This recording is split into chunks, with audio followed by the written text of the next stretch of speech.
കേട്ടു, മനസ്സിലാക്കി. അവർക്ക് സംശയങ്ങളുണ്ടെങ്കിൽ അത് പരക്കെയുള്ള എല്ലാവരുടെയും സംശയം തന്നെയാണ്.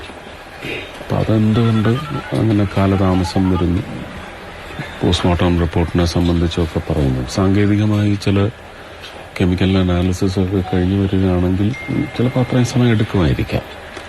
പക്ഷെ അത് അന്വേഷിക്കാവുന്നതാണ്. അന്വേഷിക്കാം. സെൻട്രൽ ഐഡിയിൽ അതിനൊരു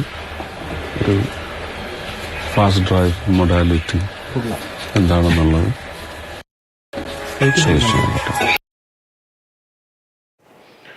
മേഘ മധുവിൻ്റെ വീട്ടിൽ എത്തിയ ശേഷമാണ് ഇപ്പോൾ സുരേഷ് ഗോപി മാധ്യമങ്ങളോട് സംസാരിക്കുന്നത്.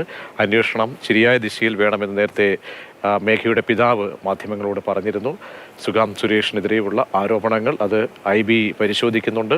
ഒപ്പം പേട്ട പോലീസ് സ്റ്റേഷൻ്റെ ഭാഗത്തു നിന്നുള്ള അന്വേഷണവും നടക്കുന്നുണ്ട്.